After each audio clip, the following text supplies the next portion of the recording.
Interest റേറ്റ്സിന്റെ different ടൈപ്സിനെ കുറിച്ചാണ് നമ്മൾ ഇവിടെ ഡിസ്കസ് ചെയ്യുന്നത്. പ്രധാനമായും ഇൻട്രസ്റ്റ് റേറ്റ്സിനെ മൂന്നായിട്ട് ക്ലാസിഫൈ ചെയ്തിരിക്കുന്നു: nominal interest rate, real interest rate and effective interest rate. ആദ്യമായിട്ട് നമുക്ക് നോമിനൽ ഇൻട്രസ്റ്റ് റേറ്റ് എന്താണെന്ന് നോക്കാം. നമ്മളൊരു ലോൺ എടുക്കുന്ന സമയത്ത് അതിൽ സ്റ്റേറ്റ് ചെയ്തിരിക്കുന്ന ഇൻട്രസ്റ്റ് റേറ്റിനെയാണ് നമ്മൾ നോമിനൽ ഇൻട്രസ്റ്റ് റേറ്റ് എന്ന് പറയുന്നത്.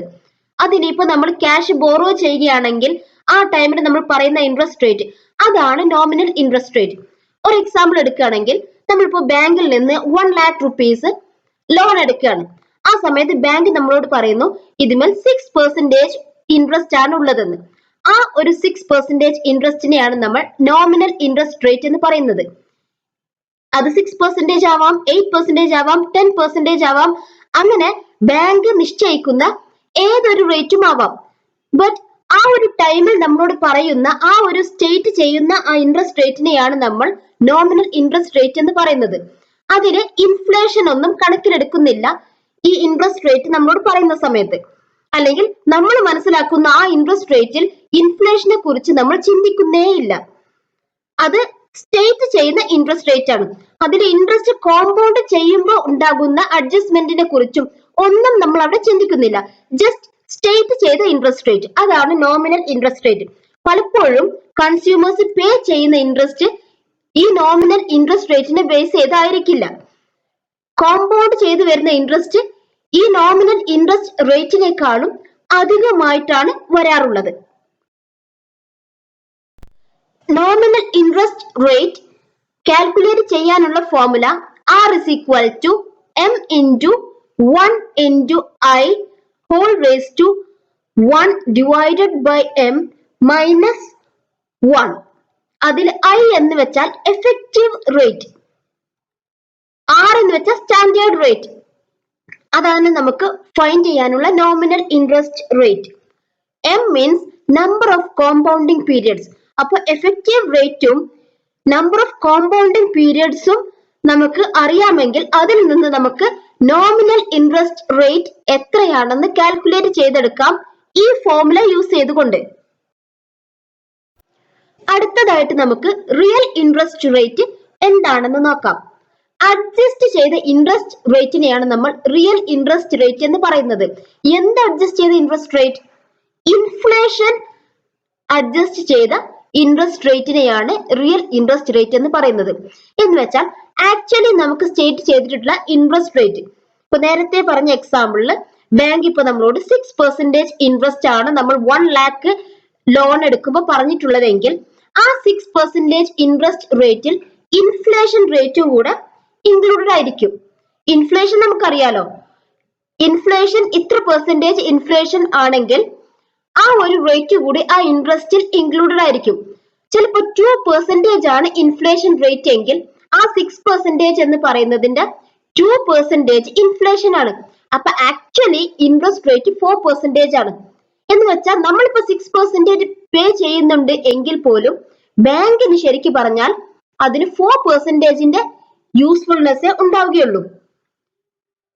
അത് നമ്മൾ റിയൽ കോസ്റ്റ് ഓഫ് ഫണ്ടിനെ റിഫ്ലക്ട് ചെയ്യുന്നു. എത്രയാണ് ശരിക്ക് ഉള്ള കോസ്റ്റ് ഓഫ് ഫണ്ട്, അല്ലെങ്കിൽ എത്രയാണ് ആ ലെൻഡർക്ക് ശരിക്ക് കിട്ടുക എന്നതാണ് real interest rate. Inflation rate ഒഴിവാക്കിക്കൊണ്ടുള്ള ഇൻട്രസ്റ്റ് റേറ്റിനെയാണ് നമ്മൾ റിയൽ ഇൻട്രസ്റ്റ് റേറ്റ് എന്ന് പറയുന്നത്. അപ്പൊ നമ്മൾ 6% പേ ചെയ്യുന്നുണ്ടെങ്കിൽ അത് 2% ഇൻഫ്ലേഷൻ ആണ്. ബാക്കി 4% ആണ് ശരിക്കും ആ ലോണിലുള്ള ഇൻട്രസ്റ്റ് റേറ്റ്. അതാണ് റിയൽ ഇൻട്രസ്റ്റ് റേറ്റ്. ഇനി നമുക്ക് റിയൽ ഇൻട്രസ്റ്റ് റേറ്റിന്റെ ഫീച്ചേഴ്സ് എന്തൊക്കെയാണെന്ന് നോക്കാം. ആദ്യമായിട്ട് റിയൽ ഇൻട്രസ്റ്റ് റേറ്റ് എങ്ങനെ കാൽക്കുലേറ്റ് ചെയ്യും? നോമിനൽ റേറ്റിൽ നിന്ന് ഇൻഫ്ലേഷൻ റേറ്റ് സബ്ട്രാക്ട് ചെയ്താൽ കിട്ടുന്നതാണ് റിയൽ ഇൻട്രസ്റ്റ് റേറ്റ്. നേരത്തെ പറഞ്ഞ പോലെ 6% ഇൻട്രസ്റ്റ് ആണ് ലോണിന് എങ്കിൽ അതിൽ നിന്ന് 2% ആണ് ഇൻഫ്ലേഷൻ എങ്കിൽ ആ 2% മൈനസ് ചെയ്താൽ കിട്ടുന്ന ബാക്കി 4% ആണ് റിയൽ ഇൻട്രസ്റ്റ്. അപ്പോ റിയൽ ഇൻട്രസ്റ്റ് കാൽക്കുലേറ്റ് ചെയ്യാനുള്ള formula nominal rate minus inflation rate. Real interest rate inflation കണക്കിലെടുക്കുന്നു എന്നതാണ് റിയൽ ഇൻട്രസ്റ്റ് റേറ്റിന്റെ ഒരു ഇമ്പോർട്ടന്റ് ആയിട്ടുള്ള ഫീച്ചർ. മറ്റൊന്ന്, അത് ഇൻവെസ്റ്റേഴ്സിനും ലെൻഡേഴ്സിനും യൂസ്ഫുൾ ആണ്. കാരണം ആക്ച്വലി എത്ര ഇൻട്രസ്റ്റ് ആണ് അവരുടെ കയ്യിൽ നിന്ന് പോകുന്നത് അല്ലെങ്കിൽ അവർക്ക് കിട്ടുന്നത് എന്ന് അറിയാനുള്ള ഒരു വഴിയാണ് ഈ റിയൽ ഇൻട്രസ്റ്റ് റേറ്റ് കാൽക്കുലേറ്റ് ചെയ്യുക എന്നുള്ളത്. പലപ്പോഴും നമുക്ക് കൃത്യമായിട്ട് റിയൽ ഇൻട്രസ്റ്റ് റേറ്റ് കാൽക്കുലേറ്റ് ചെയ്യാൻ പറ്റാറില്ല. ഇൻഫ്ലേഷൻ റേറ്റ് കൃത്യമായി അറിയുമെങ്കിൽ മാത്രമേ നമുക്ക് റിയൽ ഇൻട്രസ്റ്റ് റേറ്റ് കറക്റ്റ് ആയിട്ട് പ്രിഡിക്റ്റ് ചെയ്യാൻ കഴിയുകയുള്ളൂ. അല്ലെങ്കിൽ നമ്മൾ എക്സ്പെക്ട് ചെയ്യുന്ന ഒരു ഇൻഫ്ലേഷൻ റേറ്റ് ഉണ്ടെങ്കിലേ നമുക്കത് പ്രിഡിക്റ്റ് ചെയ്യാൻ കഴിയുകയുള്ളൂ. ഇനി നമുക്ക് എഫക്റ്റീവ് ഇൻട്രസ്റ്റ് റേറ്റ് എന്താണെന്ന് നോക്കാം. ആക്ച്വലി നമ്മൾ ഒരു ലോണിൽ പേ ചെയ്യുന്ന ഇൻട്രസ്റ്റ് കോമ്പൗണ്ട് ഇൻട്രസ്റ്റ് ആണെങ്കിൽ നമ്മൾ ശരിക്കും പേ ചെയ്യുന്നത് അതിൽ സ്റ്റേറ്റ് ചെയ്ത ഇൻട്രസ്റ്റിനേക്കാൾ കൂടുതലായിരിക്കും. അതെങ്ങനെയാണ് സംഭവിക്കുന്നത് എന്നൊന്ന് ചെക്ക് ചെയ്യാം. ഇപ്പൊ നമ്മളൊരു 10,000 rupees ആണ് ലോൺ എടുക്കുന്നതെങ്കിൽ ആദ്യത്തെ വർഷം നമ്മൾ ആദ്യം ഒരു 10% ആണ് ഇൻട്രസ്റ്റ് എങ്കിൽ അതിന് നമ്മൾ കൊടുക്കേണ്ടി വരുന്നത് 1,000 rupees ആണ് ഇൻട്രസ്റ്റ്. അടുത്ത വർഷം നമ്മൾ 10,000ന്റെ 10% അല്ല ഇൻട്രസ്റ്റിന് വേണ്ടി കാൽക്കുലേറ്റ് ചെയ്യുന്നത്. പകരം ഈ ആദ്യത്തെ വർഷത്തെ ഇൻട്രസ്റ്റും കൂടി കൂട്ടിയ ഒരു എമൗണ്ടിന്റെ മുകളിലാണ് നമ്മൾ ഇൻട്രസ്റ്റ് കാൽക്കുലേറ്റ് ചെയ്യുക. എന്ന് വെച്ചാൽ ആ 10,000 പ്ലസ് ഇൻട്രസ്റ്റ് 1,000 കൂട്ടി വരുന്ന 11,000ന്റെ മുകളിലാണ് പിന്നെ നമ്മൾ ഇൻട്രസ്റ്റ് കാൽക്കുലേറ്റ് ചെയ്യുക. അപ്പൊ ആ വർഷത്തെ ഇൻട്രസ്റ്റ് കൂടുന്നു. ഇനി അതിന് അടുത്ത വർഷത്തേക്ക് പോകുമ്പോൾ ഈ കാൽക്കുലേറ്റ് ചെയ്ത ഇൻട്രസ്റ്റും കൂടി കൂട്ടിയ എമൗണ്ടിലാണ് പിന്നെ അതിന്റെ അടുത്ത വർഷം ഇൻട്രസ്റ്റ് കാൽക്കുലേറ്റ് ചെയ്യുന്നത്. അപ്പൊ പിന്നെയും ഇൻട്രസ്റ്റ് റേറ്റ് കൂടുകയാണ്, അല്ലെങ്കിൽ നമ്മൾ കൊടുക്കുന്ന ഇൻട്രസ്റ്റ് കൂടുകയാണ്. അങ്ങനെ നമ്മൾ ഇൻട്രസ്റ്റ് റേറ്റിനെ ആ കൊടുക്കുന്ന ഇൻട്രസ്റ്റിന്റെ ബേസിൽ കാൽക്കുലേറ്റ് ചെയ്ത് നോക്കുമ്പോൾ ശരിക്കും നമ്മൾ സ്റ്റേറ്റ് ചെയ്ത ഇൻട്രസ്റ്റിനേക്കാൾ കൂടുതൽ കൊടുക്കുന്നുണ്ട്. കോമ്പൗണ്ടിങ്ങിന്റെ ഒരു എഫക്റ്റ് ആണിത്.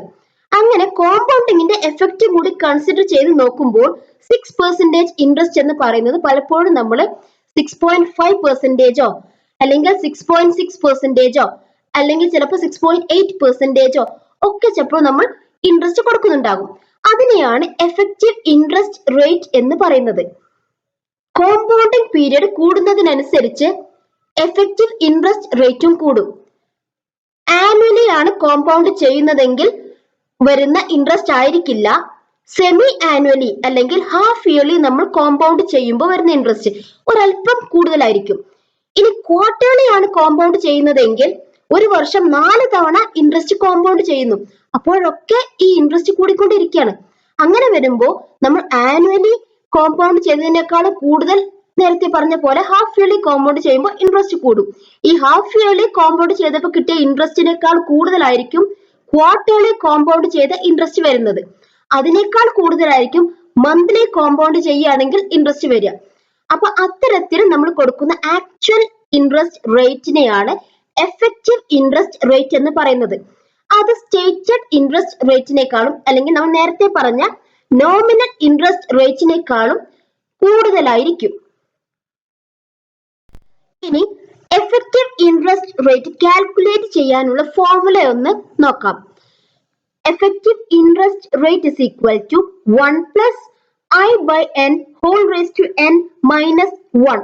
ഇതിൽ I എന്ന് വെച്ചാൽ നോമിനൽ ഇൻട്രസ്റ്റ് റേറ്റ് എന്ന് വെച്ചാൽ ലോൺ എടുക്കുന്ന സമയത്ത് അല്ലെങ്കിൽ എമൗണ്ട് ബോറോ ചെയ്യുന്ന സമയത്ത് അതിൽ സ്റ്റേറ്റ് ചെയ്തിരിക്കുന്ന അല്ലെങ്കിൽ നമ്മളോട് പറയുന്ന ആ ഇൻട്രസ്റ്റ് ആണ് നോമിനൽ ഇൻട്രസ്റ്റ് റേറ്റ്.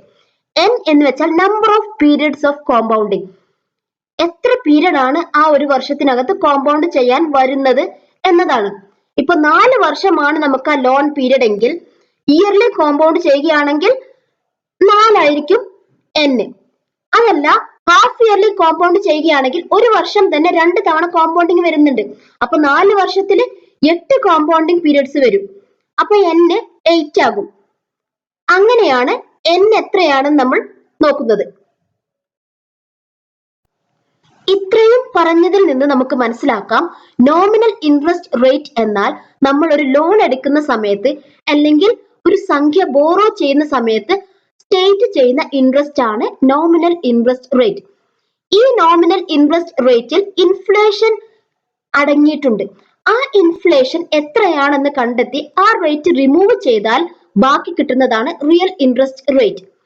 ഇനി കോമ്പൗണ്ടിങ്ങിന്റെ എഫക്റ്റ് കൂടി കൺസിഡർ ചെയ്തുകൊണ്ട് ആക്ച്വലി നമ്മൾ എത്ര റേറ്റ് ആണ് പേ ചെയ്യുന്നത് എന്ന് നോക്കുകയാണെങ്കിൽ അതിനെയാണ് എഫക്റ്റീവ് ഇൻട്രസ്റ്റ് റേറ്റ് എന്ന് പറയുന്നത്. ഇത്രയുമാണ് ഡിഫറെന്റ് ടൈപ്സ് ഓഫ് ഇൻട്രസ്റ്റ് റേറ്റിനെ കുറിച്ച് പറയാനുള്ളത്. Thank you for watching this video. For more videos, subscribe the channel.